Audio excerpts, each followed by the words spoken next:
আজকে আমার আলোচনার বিষয় সেক্স টয় ব্যবহার করলে কি ক্ষতি হয়। দেশের এবং প্রবাসের ভাই বোনদের প্রতি সালাম। আসসালামু আলাইকুম। আমি প্রভাষক ডাক্তার রিক্তা পারভিন, হোমিওপ্যাথি এবং আয়ুর্বেদিক চিকিৎসক। সেক্স টয়টা কি? এটা হলো আর্টিফিশিয়াল যৌনাঙ্গ, অর্থাৎ কৃত্রিম যৌনাঙ্গ। বাজারে অর্থাৎ এটার জন্য আলাদা মার্কেটই আছে। ওষুধ যেখানে ক্রয় করা হয় পাইকারি, এইসব বড় বড় দোকানে এই আর্টিফিশিয়াল যৌনাঙ্গগুলো পাওয়া যায়, অর্থাৎ কৃত্রিম যৌনাঙ্গ। পুরুষের লিঙ্গের মতো অবিকল সফট লিঙ্গ, একদম নরম, লিঙ্গটা ঠিক যেমন হয় উত্থান অবস্থায় ঠিক সেরকম। এটা সাইজ অনুযায়ী যার প্রয়োজন অনুসারে এটা পাওয়া যায়। নির্দিষ্ট একটা মাপও আছে। আবার মহিলাদের যৌনাঙ্গের মতো যৌনাঙ্গ পাওয়া যায়। এটা সফট, মানে কোনো হার্ডলি নেই, কোনো বাধা নেই, এটাও সফট। তো এগুলো বাজারে কিনতে পাওয়া যায়। তো এগুলো এখন অনেকে ব্যবহার করে থাকে। অনেকে প্রশ্ন করে থাকেন, অনেকেই বলেন যে ম্যাম এইগুলো কি ব্যবহার করা যাবে? তো প্রথমে আমি বলবো যে সেক্স টয় ব্যবহার করা এগুলো কবিরা গুনাহ, ইসলামের দৃষ্টিতে সম্পূর্ণ নিষিদ্ধ।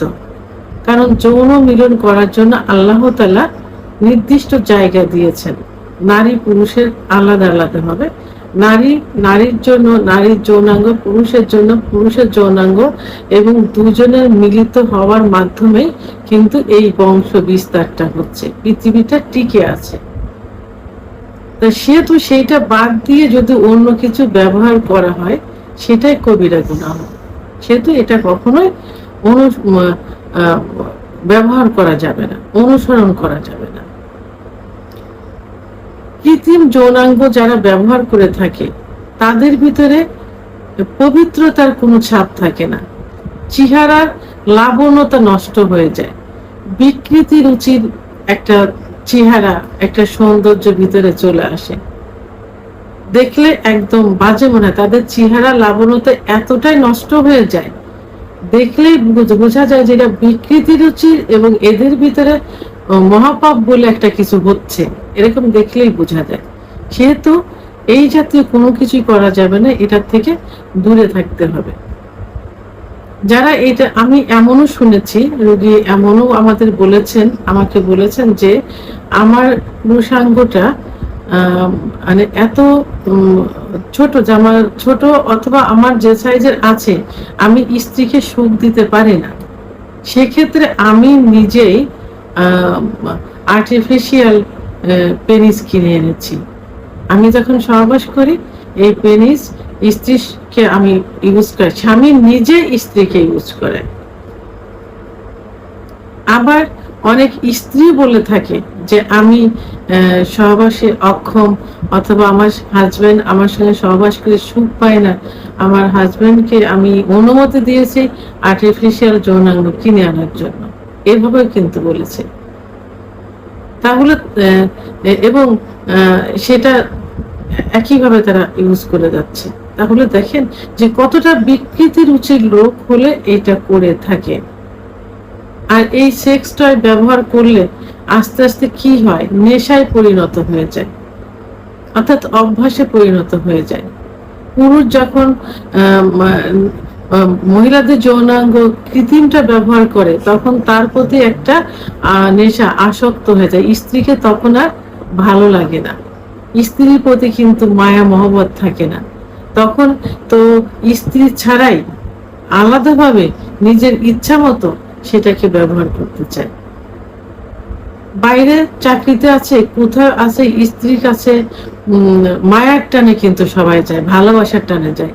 কিন্তু যখন এইটা ব্যবহার করবে তখন কিন্তু এর প্রতি যে আসক্ত হয়ে যাবে, স্ত্রীর কাছ থেকে যেটা পাচ্ছে না এখানে সেটা পূরণ করতে পারছে এবং ইচ্ছা মতো করতে পারে, তখন কি করবে, স্ত্রীর কাছে আর যাবে না, ভালোবাসার বন্ধনটা আর থাকবে না। স্ত্রীও ঠিক একই রূপ অবস্থা করে, যে যখন ওইটা ব্যবহার করতে থাকে তখন স্বামীর প্রতি সেই ভালোবাসার আকর্ষণটা থাকে না, সেই টানটা থাকে না। তখন তার ইচ্ছা মতো, কিছু কিছু ফ্যামিলিতে আছে যারা স্ত্রী স্বামীকে অনুমতি দেয়, স্বামী স্ত্রীকে অনুমতি দেয়। আবার কিছু কিছু আছে যে তারা কারো অনুমতি নেয় না, তারা নিজেরাই এগুলো ব্যবহার করছে, অবিবাহিত ছেলেরাও এটা ব্যবহার করছে। তখন বিয়ের প্রতি কোনো আকর্ষণ থাকে না, কিন্তু এটাতে এমন একটা অভ্যাসে পরিণত হয়ে যায় যে তারা নির্জন জায়গায় খুঁজতে থাকে, দিনে 3, 4, 5 বার তাদের ইচ্ছা মতো সহবাস করতে থাকে। স্বামী আসুক, স্বামী এটা কখনো চায় না, স্বামী ঘুমিয়ে থাকলে ঘুমিয়ে পড়ার পরপরই তারা সেটা ব্যবহার করে। স্বামীরাও ঠিক একই রূপ আচরণ করে থাকে। তাহলে সেই ফ্যামিলিতে কি হলো, একটা পাপের একটা ফ্যামিলিতে পরিণত হয়ে গেল। সেখানে কোনো আয় উন্নতি কোনো কিছুই কিন্তু হবে না, কোনো পবিত্রতা থাকবে না, কোনো কিছুই থাকবে না। এবং এইটা যখন অধিক ব্যবহার করা হয় এবং যখন একটু প্রেশার ক্রিয়েট করে ব্যবহার করা হয়, অনেক সময় দেখা যায় যে যৌনাঙ্গ রাপসার হয়ে যেতে পারে।